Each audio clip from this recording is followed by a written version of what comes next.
Hey everyone, Jennifer Lee Chan here from NBC Sports Bay Area. Thanks so much for tuning in and listening to what I have to say here on my channel.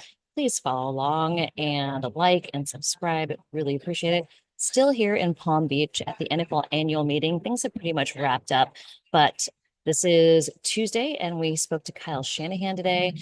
And then we also spoke to Jed York, owner and CEO of the club of the 49ers that you love so much. But from first of all, let's talk about Kyle Shanahan. Kyle Shanahan kind of gave a rundown of all the free agent acquisitions that they had, Kyle Fuller, Demarcus Robinson, and talked about, the losses that were challenging. One thing that came up that was really interesting to me is why they brought Kyle Juszczyk back, or why they were able to bring Kyle Juszczyk back. So originally, the 49ers released Kyle Juszczyk and said, hey, we can't afford to bring you back. And we found out the reason why is because they were holding money to try to re-sign Dre Greenlaw.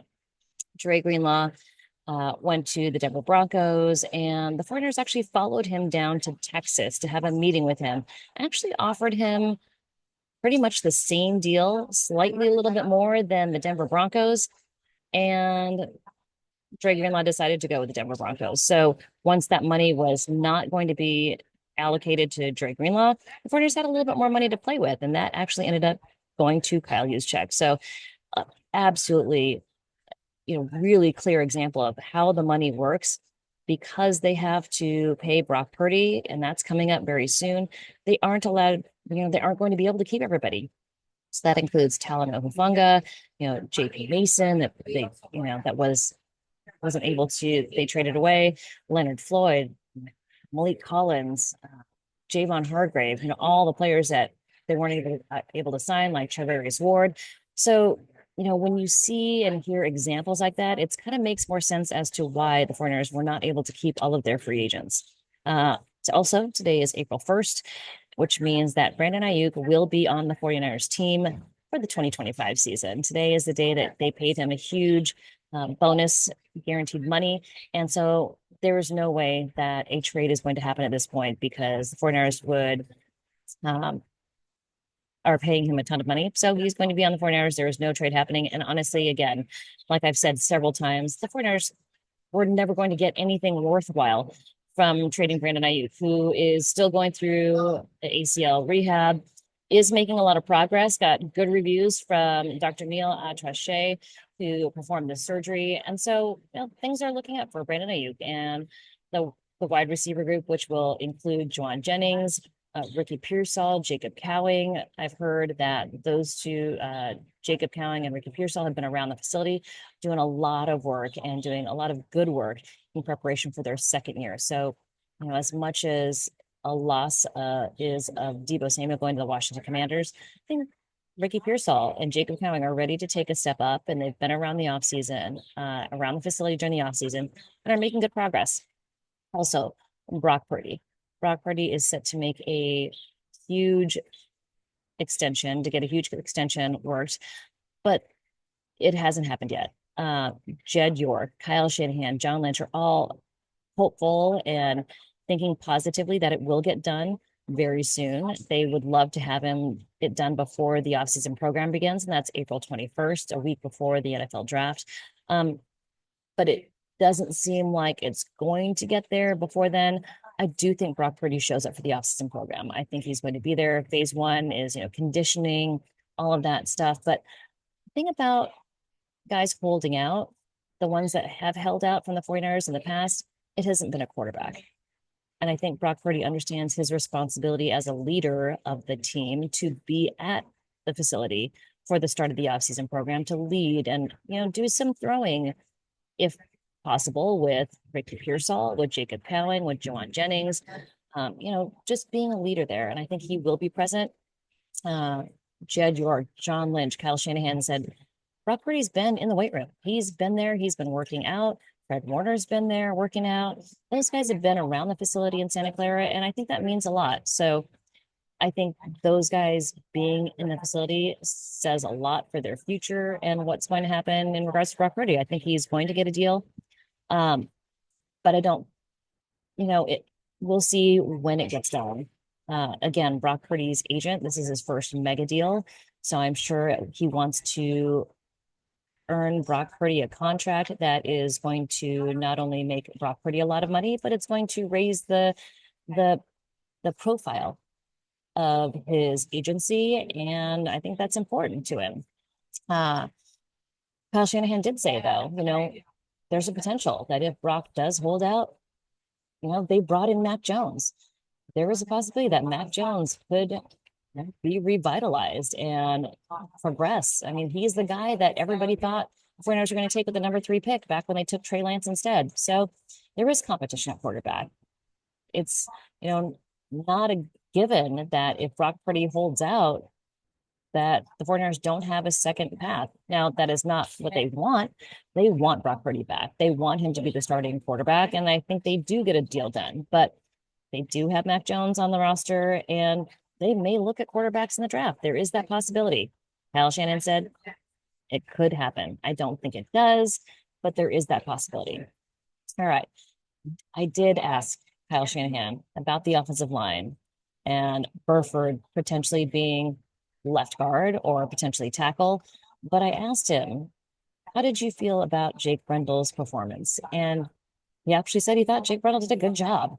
So when you're thinking about the offensive line, Jordan Mason did not become the top rusher in the NFL in the beginning of the 2024 season without help from his offensive line.